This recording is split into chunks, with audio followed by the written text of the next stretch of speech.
So I've seen a lot of people make posts like this, basically comparing every other turtle. Alrighty then. If you haven't watched the video, go watch the video. He basically talks about how, and somebody created like an art design of every version of the turtles with Leo, Mikey, Donatello, Raph, and etc. etc. And one of them, what he focuses on or talks about, is why is the last Ronin Michelangelo there and not the other brothers? You know, stuff like that.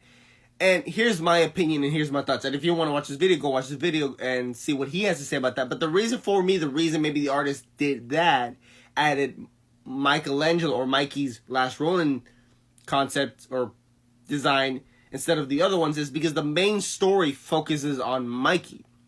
For those who do not or have not read the last Ronin Teenage Mutant Ninja Teenage Mutant Ninja Turtles story, if I'm not correct, I don't think it's canon, but it's like a what if story or Elseworld story. It's basically, if I'm not correct, it's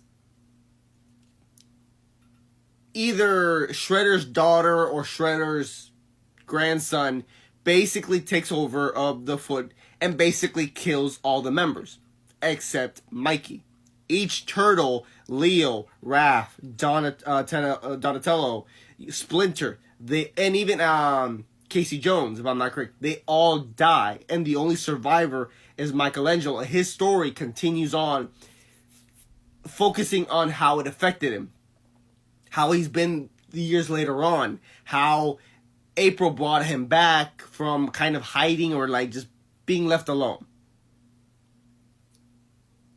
And the only time we get to see the other members of, or Mikey's brothers, is when they're dying, or when they're in spirit form, when they're kind of like guiding him or like talking to him or stuff like that. Whether it's in his mind or they're actually spirits talking to him, you know, etc., etc. You know, and there's another time they do appear, but for those who haven't read it, I'm not going to spoil it. You know, and yeah, that is the reason probably why the artist drew the last Ronin Michelangelo and not the other members, is because the main story focuses on Michelangelo, his journey on afterwards, the death of his brothers and his father, and kind of being the mentor and becoming somebody completely different, that without his brothers he would not be the same, you know, and stuff like that. And I think that's the reason why, you know. But that's more my opinion. That's more my thoughts. I love The Last Ronin. That is a good story arc. And it does focus and show you what happens, you know, if Mikey is the last Ronin. If he's the last member of the brothers, how would that affect him? Since he was the youngest, he's the goofiest, he's the silliest. Because when you read it, when you read that graphic novel or story, you question, is that really him? That he acts more like Raph. And I do apologize for those who have spoiled it. I mean, you know, who've heard of it, never got to read it, you know, stuff like that. But like I said, The Last Ronin is Michelangelo and stuff like that. And just reading it, you feel like it's not him because he's completely different, you know. But I'm guessing that is the reason why the artist probably added him and not his brother's designs from that story arc, is because the main focus, the main turtle, is Michelangelo as the last Ronin, which that story does hit, you know.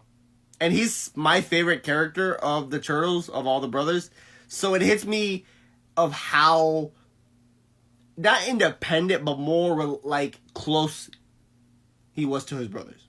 So yeah, and if you guys want me to talk more about The Last Ronin, which, or, you know, give my thoughts about it, I can. But if you want to know the full story, if I'm not correct, Variant Comics, the YouTuber, who's also a TikToker here, talks about it. And we also have Comic Story, which, if I'm not correct, does the full story of it. So if you want to know more of the full story, you can go watch it. Or buy the graphic novel, if I'm not correct, and just read it yourself. Because it is good to support comics. But I hope that helped kind of understand maybe why the artist added. Yeah. And let me know your thoughts, your opinions about what I said, what the other guy said. And it's fine if what I said made no sense or it's wrong, but let me know.